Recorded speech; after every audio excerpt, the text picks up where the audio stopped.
We're very fortunate to have Charles Tenshin Fletcher Roshi with us today. He is the abbot of the Yokoji Zen Mountain Center in California. Born in Manchester, England, and trained at ZCLA, he's the successor of Mizumi Roshi in our White Plum lineage. He has been teaching traditional koan study, shikantaza, and voice dialogue for over 30 years. He is a carpenter, joiner, and general contractor by trade and has raised a family and is the bassist for the band Juriki Three Treasures. He acted as administrator for many years at ZCLA and is now the primary teacher and abbot at the Yokoji Zen Mountain Center. Tenshin Roshi is one of the few North American teachers officially certified as an official foreign representative, a title appointed in 2009 by the Soto Zen headquarters in Japan. Roshi co-authored a book with David Kaizen Scott Sensei called Way of Zen, and I will provide a link to that book in the chat today. In this presentation, Roshi will discuss practice and its many forms, lineage approaches, societal approaches, and the challenge we face today as practitioners living in this crazy world. So Tenshin Roshi, thank you for being here, and I will pass the microphone to you. Okay.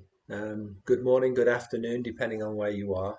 And First of all, I just would like to thank Jeff O'Keefe um, for inviting me to give this talk today. We met back at ZCLA in the early days, and he was the one that sold me my first American truck. And so I've always got that to thank him for. He also shared the realization that automobiles are just sound systems on wheels. I'd also like to thank Chloe for doing all of the logistics for this, and Jim for giving my bio, etc. The connection that I have with the Peacemaker Order is obviously we're members, but back in the early days when I first came over from England, Tetsugan or Bernie was teaching at ZCLA, and I had some opportunity to study with him for a couple of months while he was still at ZCLA before moving to Greyston and then doing all of the work that he did in New York and then obviously in the rest of the world.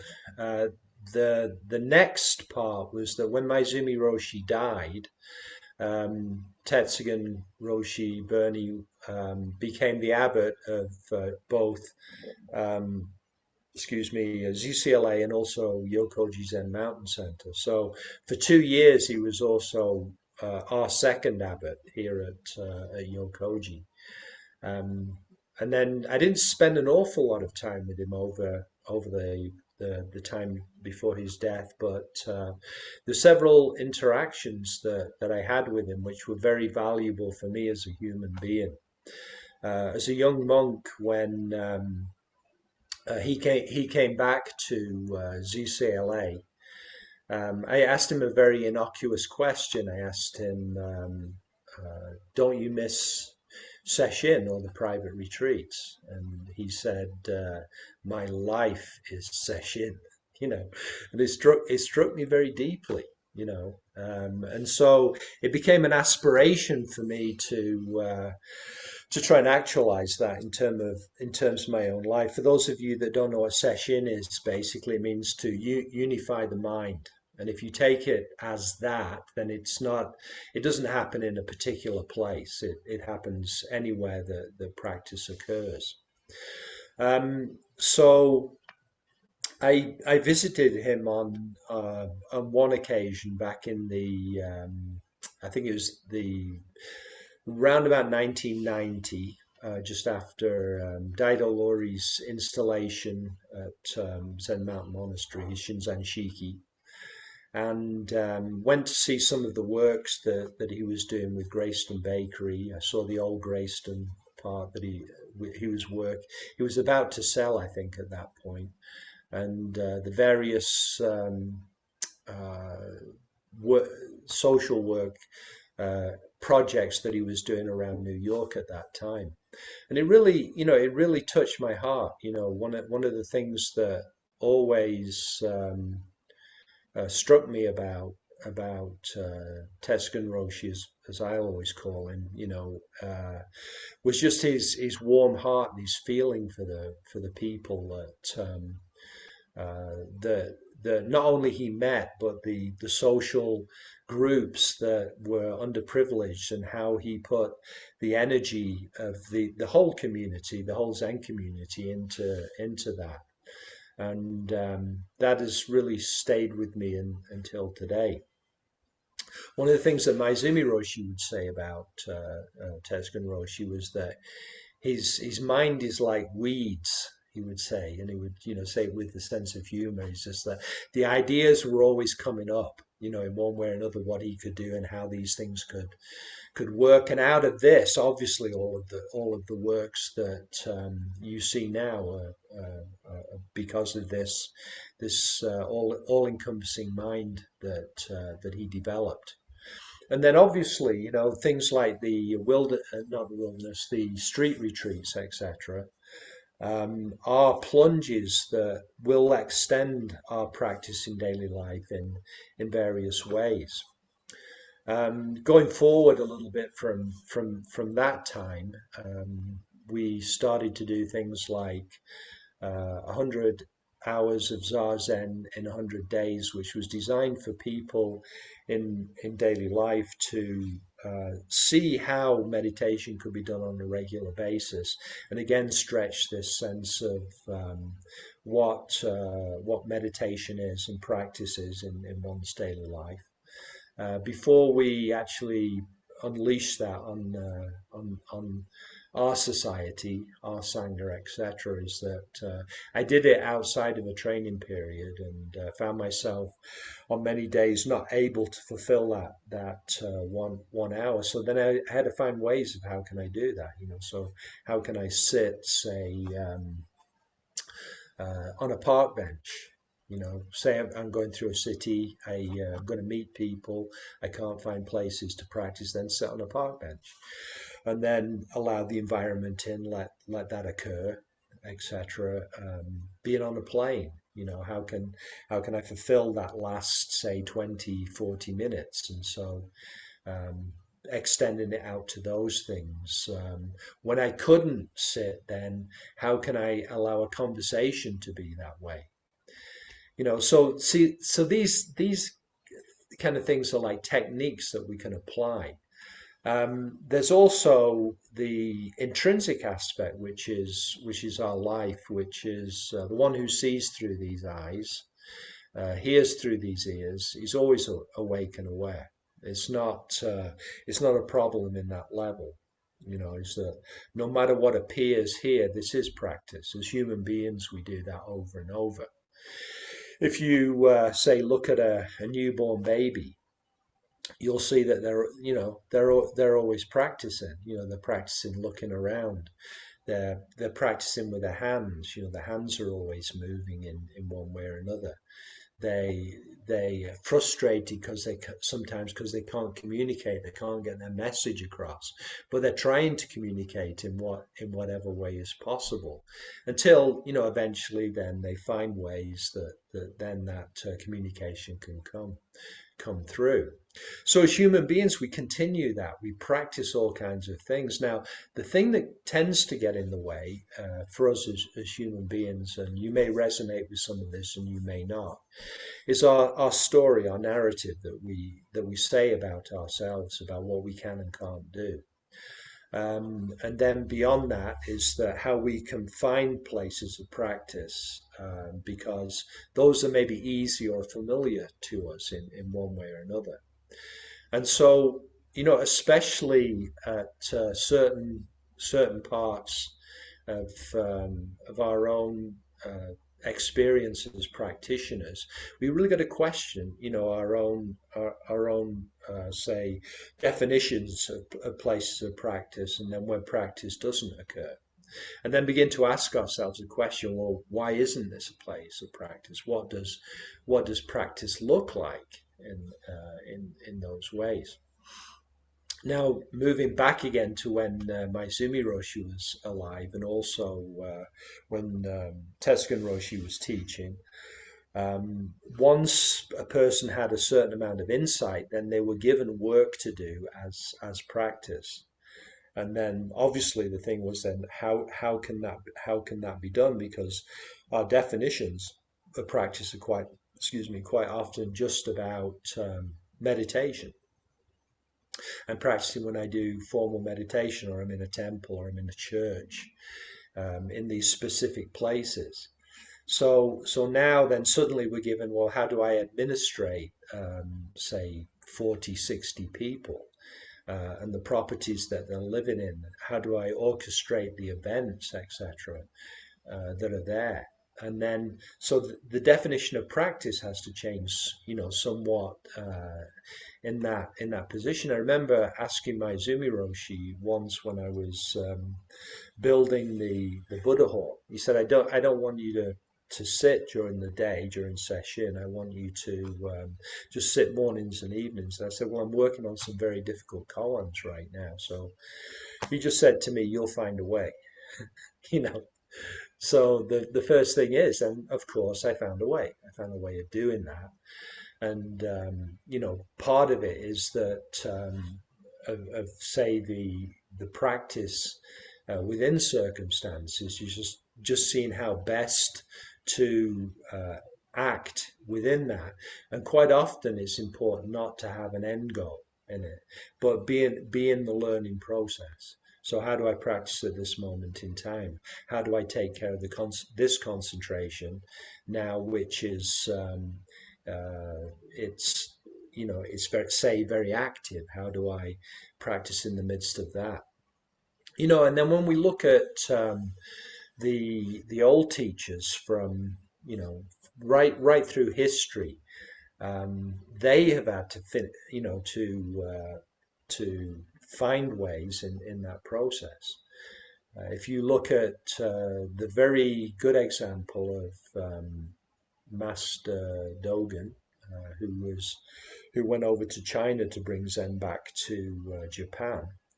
He would say, like in the Genjo Kon, he'd say, where you find the place that you stand, practice occurs, actualizing the fundamental point. So there's a lot in that particular statement. So if you find yourself here now listening, what is the best way? What's the best way to actualize what's most important to you as a human being? If it's realization, that much you realize, practice it now in whatever way.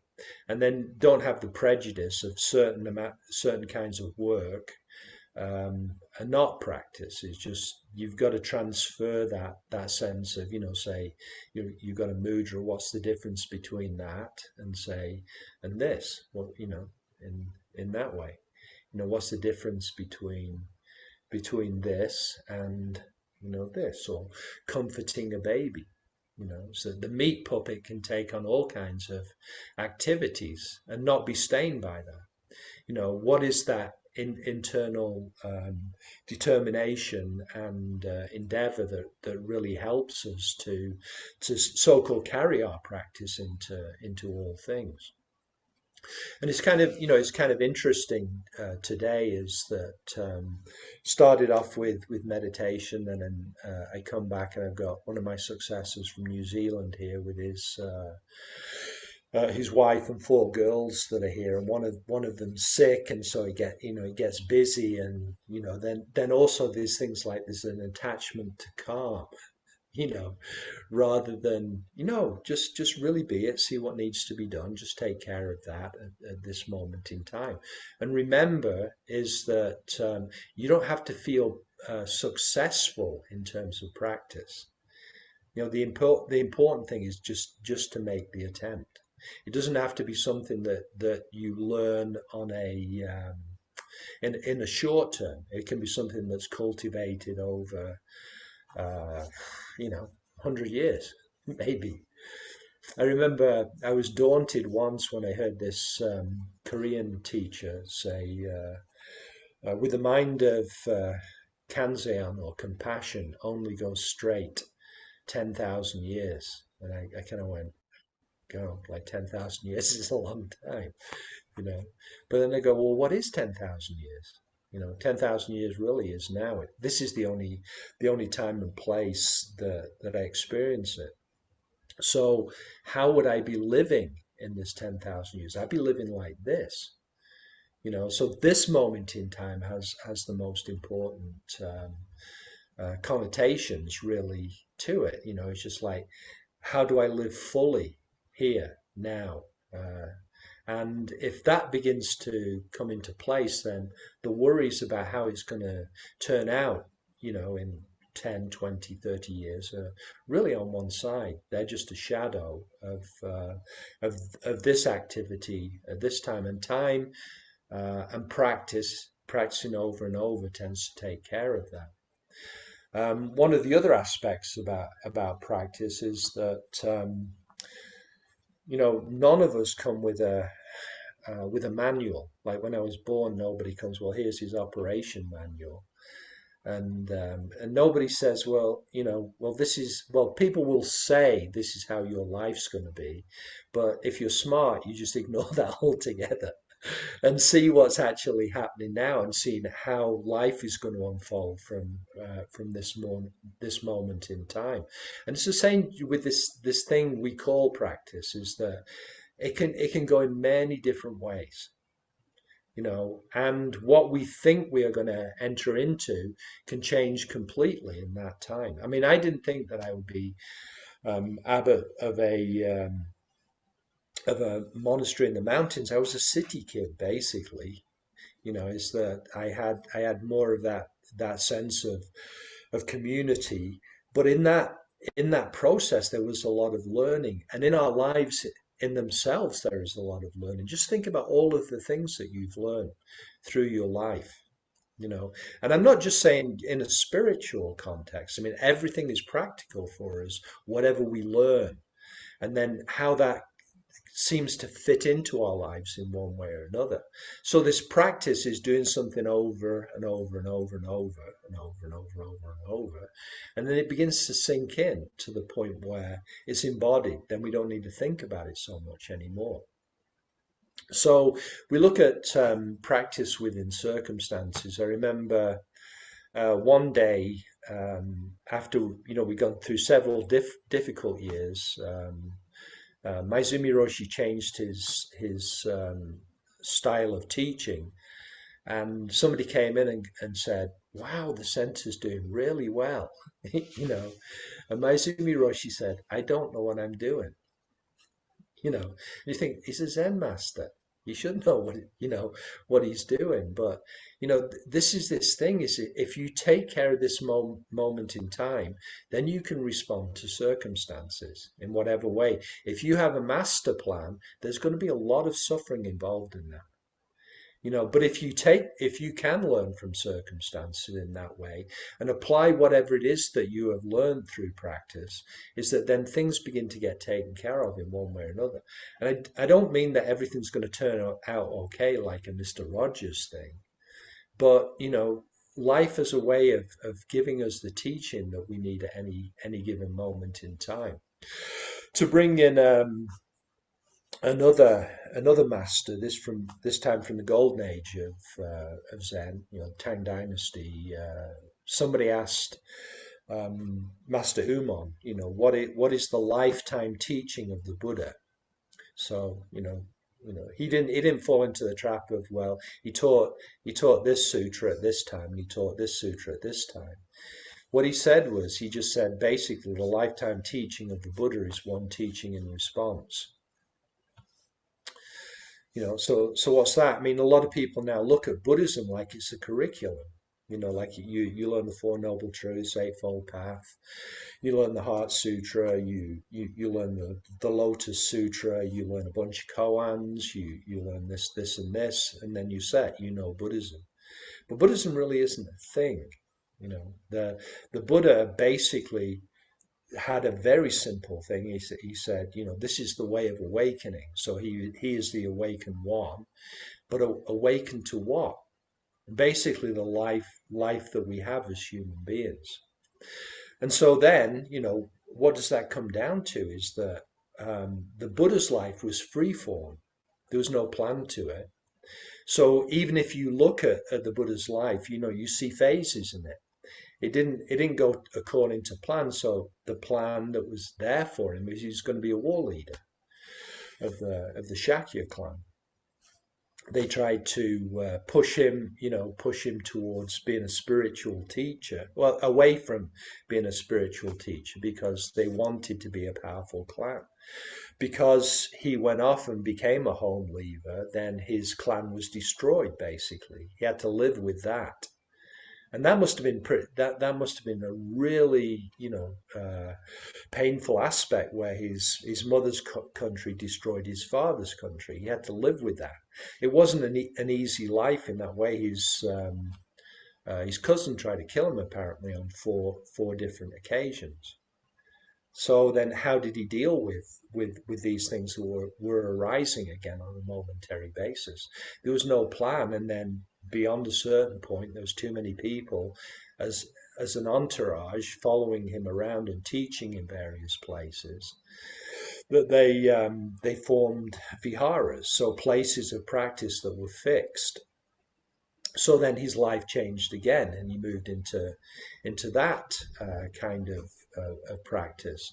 And of course, then because you get a bunch of people together, then you've got to put rules and regulations and guidelines in. So then, he establishes 400 guidelines, and some of the things are pretty bizarre what people would do at that time. Just like today, a lot of things that people do are bizarre, and you've got to put in guidelines in one way or another. It wasn't just about, say, freedom to do anything. It's just like it was more voluntary restriction. How do we practice in the midst of that?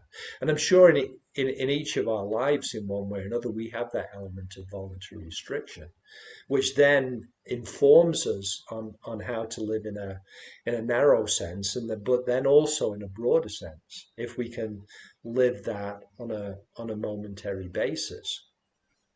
So, in many ways, we're left with, well, what's at the core of this? Why do we practice? Why do we do these things? And and in many ways, that's an erroneous question. In that, I can never say why do we practice. It's just like, why do I practice? How do you see that as being beneficial to you in your own life? So I look at it, and I look at it in a very broad sense, is that I've tried many things in my life. I've tried many different ways, and I can't really think of anything that is a better way of living than looking and seeing into my own nature, sharing that, whatever is realized there, with other people, and then helping other people to do that in whatever way. At its simplest, not being, say, a representative of Buddhism or Zen or the peacemakers or whatever, because it's that momentary interaction that we have with the world where this nourishment really comes through.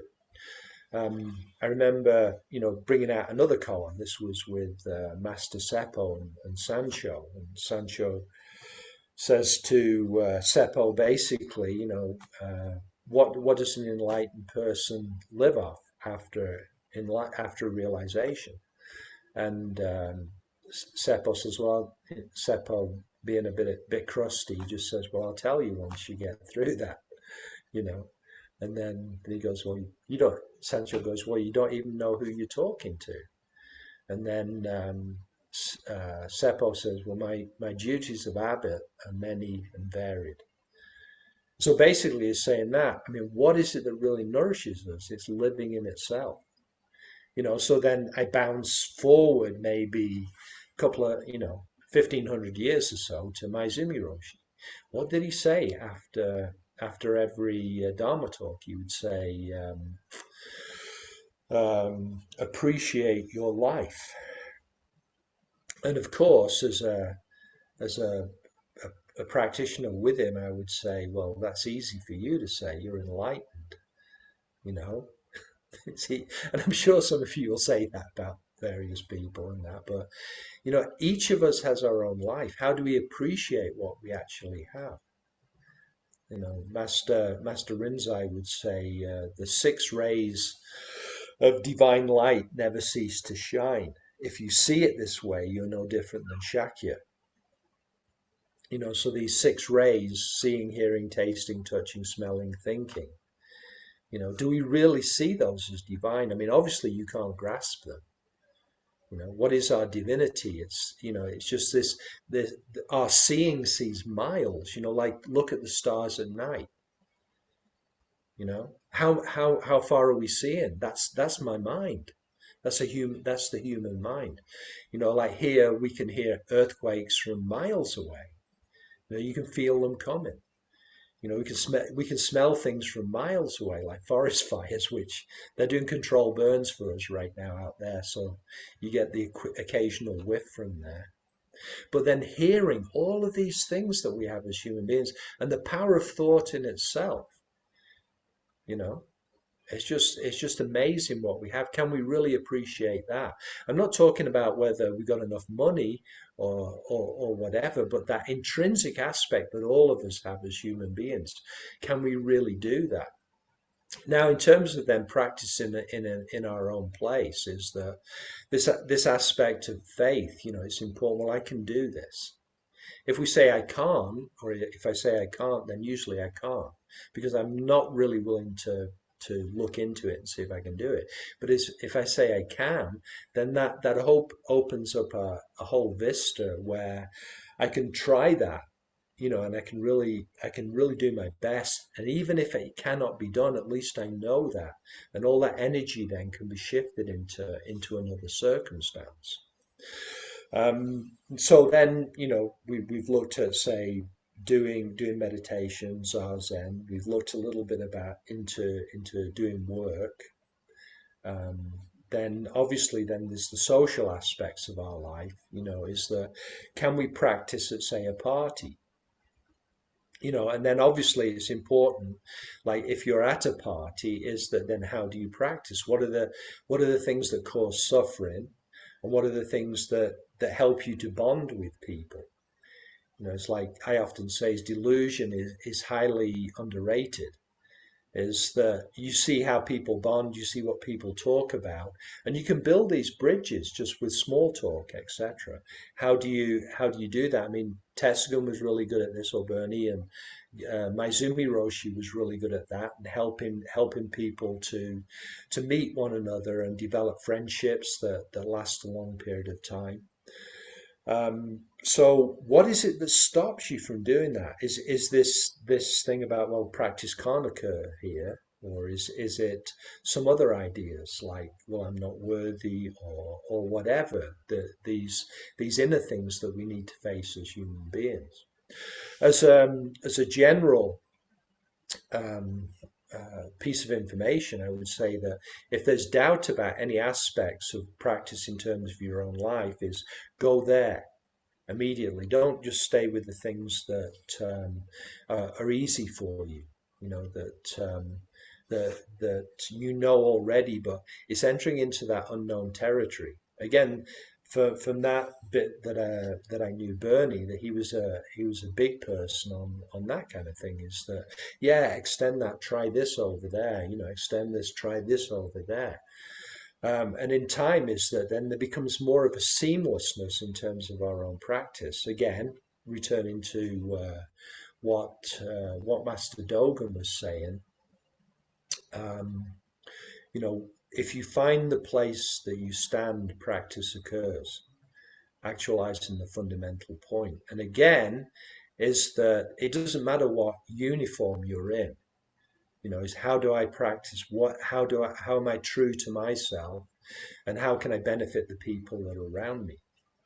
And then, as we know, sometimes in terms of our own life, is that the suffering that we experience or the people around us um, can be overwhelming in many ways. We're faced with the craziness of our own society and the fragmentation in that way. Also with depending on what sphere of say age we're in at any given time, we may find ourselves in a sphere where many people are dying. Or Jindo's the doctor here. He'll it's just how do you handle these things as human beings? As say a person that witnesses this world is there's a basic tenet which is to open up to the joys and sorrows of the world that we have. One thing that I found personally really helps is not to say that this suffering is mine and that suffering is theirs. Is no, it's just suffering. So how can it be dealt with? It doesn't matter where it's placed, because that again, that's a basic tenet of Buddhism. I remember Maizumi Roshi giving a talk one day. He goes, "So what's the most important thing in Buddhism?" And people going, "Enlightenment." And someone else says compassion. Somebody says social action, and then somebody else says something else. He goes, "No, it's ending suffering." you know, Ending suffering. Now, it's really important to realize is the Buddha never did it. He never ended suffering. It's still going on. But the thing that the Buddha knew from his own practice and with helping people was that suffering is the mechanism for change. If you really allow yourself to feel it and experience it, you gain information that then you can apply to your life and to the helping of others in whatever way. And then obviously then by trying to experience this and trying to put the narrative on one side so that you can just experience the pure emotion of whatever is going on there, is that then quite often the course of action becomes a little clearer, and it becomes a bit easier to do something along those lines. But for each person, in terms of our own life and our own experience, is that it's really important for us to know our own pace. Some of these are so overwhelming; it's very difficult to encompass. If that's the case, then we try and get the help of other people that have got experience along these lines. You know. So we, obviously, I'm using this word "we" as if we all do this. Is we find the tools that we need as human beings, and quite often the circumstances are then the vehicle for us to grow as human beings into whatever occurs. I remember uh, one of the times at Yokoji we had an atmospheric river come through, and it dumped about 9 inches of rain in 36 hours.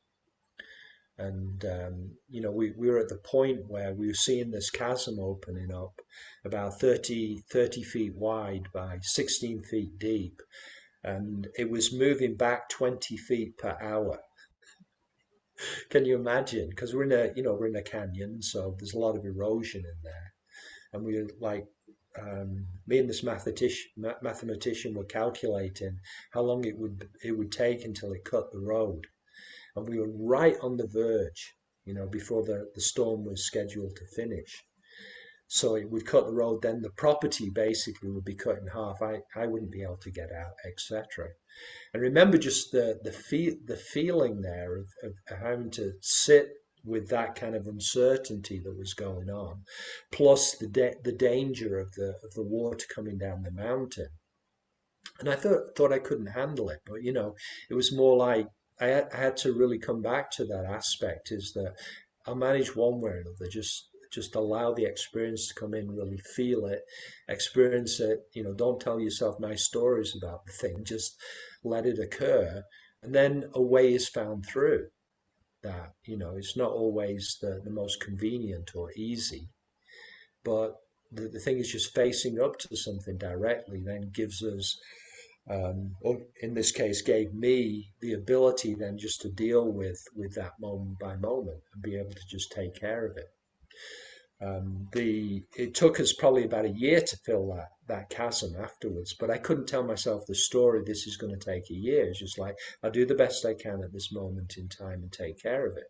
Now, in terms of so-called spiritual practice or meditation, is very similar. Is that the only place we have power is at this moment in time. So, if I want to say embody peace or be a peacemaker, is that much that I know peace, I've got to practice it at this moment in time. I can't practice it in the future, and I can't practice it in the past. So how do I do that? And then if I'm really greedy, is I want to be able to make that peace wherever I am at any given time. So then is that I can't look at some absolute peace that is at the end of the road. That much that I know, just apply it, and then also can I live with these decisions that I have to make?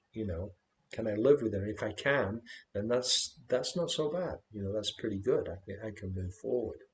And it's the same with anything that we have. It's important not to look at the absolutes, but that much that is in our hearts is how much can we practice that now and allow it to grow. Because with through practice is that's how we get better at things. I mean, it's the same with I know I play guitar or bass, and I know if I don't play for a while, I get worse at it. But if I practice, say on a daily basis, I get better at it. I don't say, well, I'm going to play like Jimi Hendrix in 2 days. In that way, I'm more than likely going to get upset, and then a narrative will be develop around that. So for each one of us as practitioners, how can I develop that which I know in my own heart and be able to practice it in whatever circumstance presents itself? Um, so I think I've said, well, maybe there's one more thing. One of the big things that I see with practitioners through the years in various places, whether it be in the city, whether it be in the mountains, whether it be in a small community, whether it be in a large community, is that each one of us develops conditioning, and that conditioning can be shallow or it can be deep.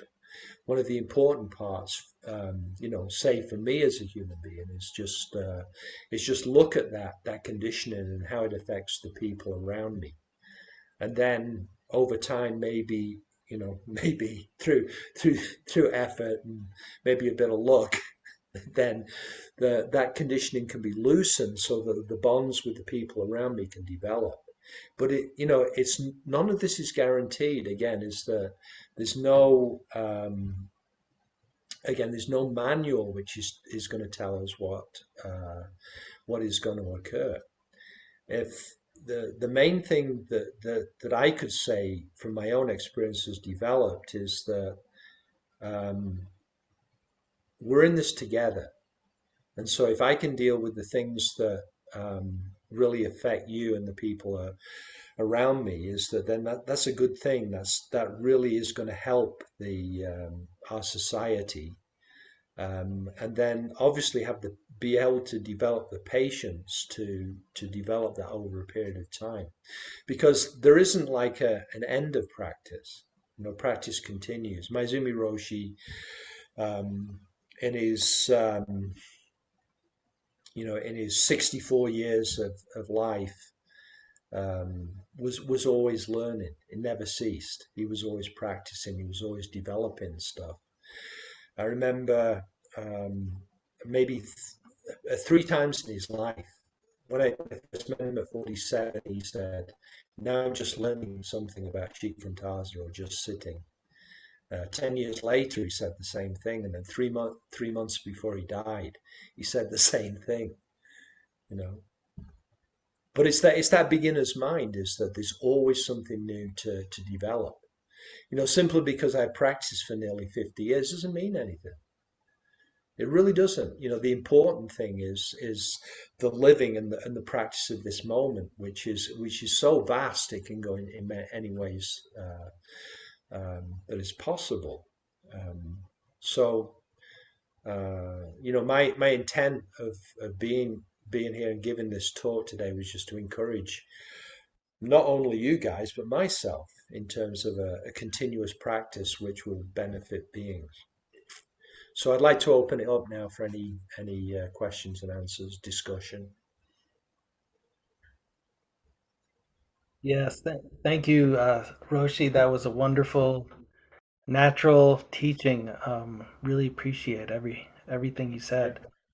Um, Okay.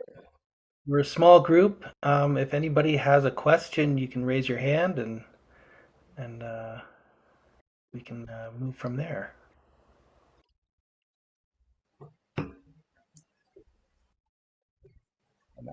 I'd be glad to start. I do Yeah, have. great. Mhm.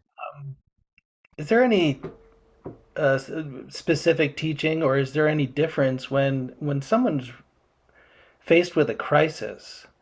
They're kind of thrown out of their own rhythm, or it's being really thrown into a deep practice. Yeah, yeah. If you Do can take that, that's great. Just know it's a deep practice in its unknown territory. That's very difficult for most people because usually there's a narrative that runs it rather than allowing yourself to feel, say, the fear or whatever. Because if you allow yourself to experience these emotions, then in time there is a certain mastery of that comes in. What for many years in my own practices, I tried to block emotions. It was like, well, this is not, this isn't the teaching I want. I want something else. But emotion is so strong if you can allow yourself to feel it without the narrative, is that then what happens is you see that every emotion is extremely deep. Whether we like it or not. On both sides of the spectrum, love, hate, all of these things are basically vast and empty at the bottom. They're all windows to the wonder of human being. But if we keep pushing them away, we never get any kind of mastery of them. Or if you don't like the word mastery, knowledge in the midst of it, or experiential knowledge. and you would see fear as a similar emotion to. Yeah, yeah. I mean, for myself, is in the early days, I went through about 9 months of intense fear where I could barely turn my head. But basically, I was holding on to a way that I held my mind, and I was run by a lot of thoughts. And at the end of that process, is that dropped off, and I realized that fear basically is not an enemy. It's just a natural part of being human. And if I allow the fear to bring myself present, then it doesn't have the ability to run the narrative, which causes the more intense fear. You know, so fear then becomes more of an ally. You don't have to escape it, but Would it's you not pleasant. It doesn't stop that part. In that way. Yeah, would you say that crisis is the resistance to the circumstance? I'd say it's part of human existence.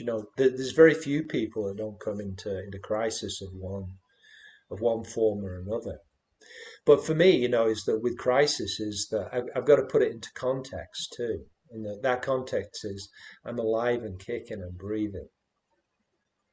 You know, the world is bearing witness to this one who sees through these eyes and hears through these ears. You know, the narrative usually is the thing that takes me away from that and gets me involved in those other things. Having said that, that doesn't stop me from being able to deal with things as they arise. Because quite often with crisis, we tend to get swamped. I can't do this; it's too much. Rather than I can do this now, that'll have to wait till later. So part of it is look. You can look at the vastness, but more than anything, it's probably better to put that on one side and see what you can do, what you can apply right now in that way. But the human condition is amazing, and just the variety of experiences that we go through, positive and negative, but all of it's included in practice.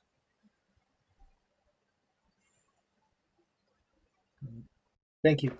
Um, You- yes, Joa. What's up, Roshi? How are you? Thanks for Yes, joining good us seeing today. you. Very Yeah, nice to see you. So I kind of have, unfortunately, the same question, but just with some different language that might be yeah, helpful. great. Because, we hear at Sweetwater, emotional work comes up a lot, Yeah, and very much in the terms you're talking about, and allow it, go deep, invite it, use the safe space of Zazen to really do it. And then people have brought up, what's the difference between this and wallowing? What's good language to really think about? Because people are yeah. apprehensive to do I would that in say daily the practice. wallowing usually goes around the narrative. There's usually a story, I'm no good, I'll never be able to do this, rather than you feel the emotion, and then you begin to see its texture, and you see its feeling, you see all of these different things, and then also you can observe how the narrative then begins to reinforce the feeling. There's a basic tenet of Buddhism, which is thought turns into emotion, and emotion turns into thought, but it doesn't need to. And then from a different perspective is that before we had this or this, and so the body is really good at dealing with it. If over time, and this is a difficult teaching to do, because it took me a long time to actually trust that the body could handle it, because it feels painful when you're going through these negative emotions. But if I allowed myself to feel it, I would move through it quicker, because the body's designed to do that. Because when we're amoebas or lizards or whatever, like that, is that function was a lot stronger, as far as we know, from modern science. But if we can return to that, is the body knows what to do with that kind of thing. It's like a little kid. A little kid expresses emotion and feels it and experiences it. Maybe doesn't work out what it is. That's learned a bit later. So we have that ability, and it's not that it shouldn't happen. It's part of the human condition. But it's tricky, each one of us has got to go through that labyrinth ourselves to disentangle the story around it. It's like when I was going through that fear, there's a thing, well, you're going to end up in the loony bin, you're going to end up being like this, you're not going to be able to function, all of those things. But when I allowed myself to come back to the present moment, which wasn't just in Zazen, it's wherever I found myself, is eventually is that because the story wasn't going on, I could deal with the actual thing that was underneath it, and then change could occur. But it's always that thing, I am this, I am that self-definition. So if someone comes in and shares they've been hospitalized because of depression, um, Yeah, take it you know, it, seriously. it's hard to tell them, well, then you should invite sadness in the deepest way possible. Yeah. Well, yeah, I wouldn't use the word sadness. I say it's going on, experience it, you know. Mm, mm. Yeah. Yeah, I think thank about you. a lot of these so-called negative emotions are really difficult, but that's where, really that's where the transformation of Buddhism comes in. It's okay to wear the veneer of Buddhism, but that deep work is the part where the changes are really made. And then when people come in, with that kind of thing, is that one of the things is being patient and aware enough that you can say something with that person when you see them in a place where they're receptive to it too. Because people, they don't stay fixed for too long, and that's one of the things about being a teacher, is being aware enough that you can catch a place where you can reach them, but you may have to be very patient over years, in that way. But they're also teaching you. You know, teaching's never in one direction. You know, it's always two ways. In a way. Thank you, Choa. Anybody else?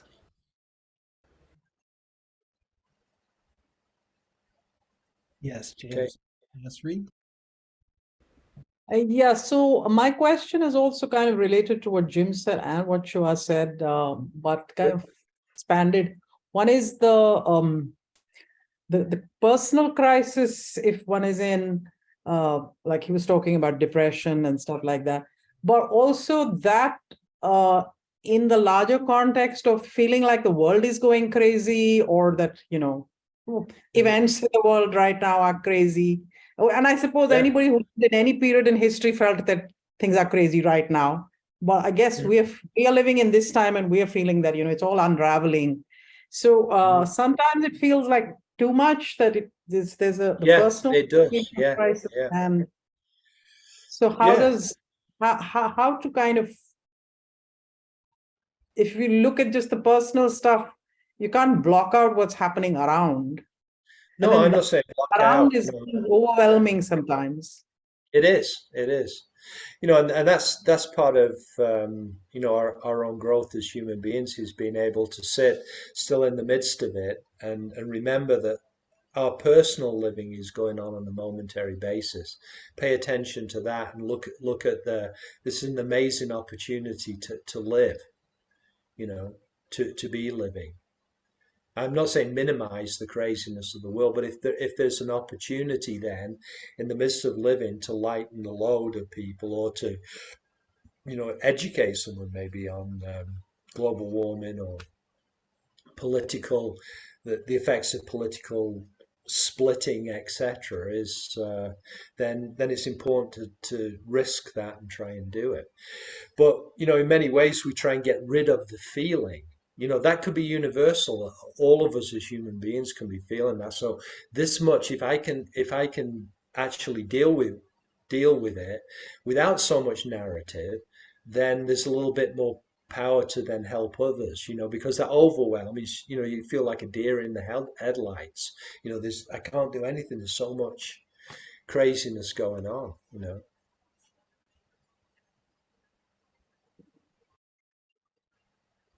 And there's I a mean, kind there's of that. sense of futility that comes from the overwhelm. Yeah, I mean, who said? I mean, that's a story, Yeah, that's it a is. story. I know. But even while Yeah. recognizing that it's a story, sometimes the sense of futility kind of is like, what's the point of it all anyway? Yeah. What point? Living is a floating point that's continuing. If I try and look at, for me, it's not about having a point. It's generally that's always the general that we connected with the rest of the world is the most important thing that's going on. If I try and go, well, Buddhism has this point, no, I miss it because life is always going on.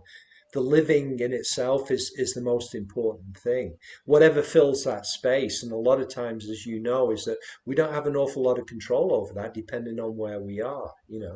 And we feel for others. I remember during the LA riots, I went off to a local grocery store that hadn't been looted. And I remember being in there. There was the National Guard outside guarding it, and they were trying to be casual and friendly. But then there was a guy with a grenade launcher in the corner, and I went into the store, and it was like if somebody had dropped a jar of pickles, there would have been a stampede. We feel it as human beings. We pick up on each other. So if you can deal with this, who knows where the limits of um, that emotion is. You might be helping somebody else. When you do a retreat, quite often you feel the atmosphere of the people around you. If you're in a crowd, you feel the atmosphere. So if you can deal with that and not go, well, I'm the only one that's feeling this and it's too much. It's just like, well, what's going on? How is this emotion? And then if it is too difficult, try and talk with somebody that is also going through something similar. As we know, in group, it can be really helpful just to hear other people, and that we're not alone in that. You know, as human beings, despite all of our negatives, we have this wonderful thing called empathy. You know, Thank you. thank you. Thank you for that question. Jindo, I saw you raise your hand. Yeah, thanks, Roshi. So you were saying a few words about when people are asking about when the environment feels crazy, or the situation is getting kind of crazy, and how you respond to those circumstances. I was wondering if you could say something about when it's not the situation, but it's the person is crazy. When you're dealing with Yeah, somebody who you think is coming from like a really different place, and it's difficult to have empathy, or it's difficult to take their yeah, point of view, and at the same time you feel a desire to have a connection, or to try to be helpful, or to yeah, try to at yeah. least do it. What would you say are good strategies or tips for managing that form of craziness in life, and how to I'd practice? say pay attention again to how they are, and also try and put your narrative of being a separate person on one side. Because usually our fear around that is we're fearing for our own lives, or whatever. Bear that in mind, but then try and put that on one side. Your instinct's going to tell you run. So don't block that off, but look for a point where you can actually enter into that and maybe do something or help in that way. But sometimes just being receptive can really help the other person calm down, rather than confrontive or combative. But you're the one that has got to make that call. There's no fixed way of dealing with it. But coming back to the simple thing is be receptive, try and allow them in as much as possible, and then have an escape route if it's And so, well, there's that kind of crazy. So there's like yeah, dangerous crazy, but I was also thinking more about like beliefs are crazy, like global warming isn't real. yeah, They're yeah, putting yeah, chips in our heads, like that, like the crazy that's more. You're talking about political splitting. So the way that there's sort of a push now that everyone in one camp is viewing the other camp as crazy, or if you interact with them and they're just sort of repeating the narrative that they've been fed yeah, from the news yeah. I stations, mean, and it's like, part this of is it crazy to me. What are you again. talking about? I mean, Built again, that. I don't. Yeah, I don't think it's there's an easy one to that. I mean, I try and listen to what the other person's saying, then I'll try and bring something forward that they they possibly kind of experienced. Like one of my friends is a Republican who is climate denier, etc., and has things about the way the world's going because of liberals and uh, money in politics. And so I come back to the basic thing: was, do you still believe in democracy? That's just and I'm not successful. I'm not saying I'm successful in these things, but I try and find something that meets them. If I can't converse with them, I go, well, I wish you well, but I've got to go. Yeah, So sometimes it's finding a shared experience or a shared yeah, value, yeah, yeah, and trying to yeah. keeping it on that experience rather than ideas or Yeah, opinion. exactly, exactly. And then sometimes I agree with them. So there's too much money in politics. They think it's one thing, I think it's another. So then maybe I can talk with them about that. There can be a meeting, you know, and then sometimes you can actually. It's not that I have an awful lot of meetings with people like that. There's a few, you know. I'm lucky if I can speak with anyone besides a deer here. Right. And then you can bond over those mountain lions that are chasing you. Yeah. Yeah, yeah, So you just exactly. find what you both share as a common experience, and then you have a connection, and it just sort Yeah, of, okay. Well, that's really helpful. So thanks. thank you. Thank you, Jindo. Anybody else have a question or a comment?